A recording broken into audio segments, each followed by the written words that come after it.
یہ جو شکل آپ کو نظر آ رہی ہے اسے ہم کہتے ہیں طا. اس حرف کو، اس لیٹر کو ہم موٹی آواز سے پڑھتے ہیں، یعنی ہیوی ساؤنڈ یا آپ کہہ لیں فل ماؤتھ سے پڑھتے ہیں. یہ جو تا ہے یہ لائٹ ہے، اس کی پتلی آواز ہوتی ہے تا، اور یہ ہے آپ کا طا. لیکن اسی شکل پر اگر ڈاٹ آ جائے تو پھر اسے ہم کہیں گے وا. وا کا مخرج یعنی ایگزٹ ہے آپ کا سامنے والے اوپر کے دانت کا کارنر اور زبان کا کارنر، یعنی کہ ٹنگ کا کارنر.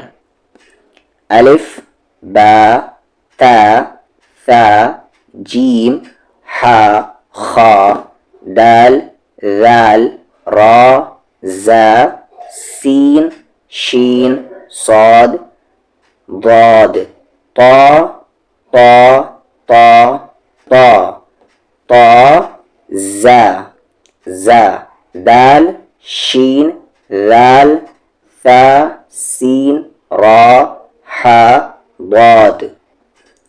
الف با تا ثا جیم ہا خا دال ذال را زا سین شین صاد ضاد طا ظا.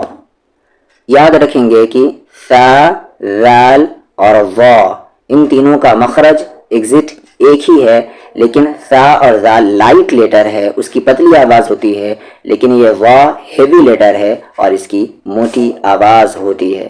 ظا ظا ظا ظا شین ذال زا طا ثا را سین حا ضاد.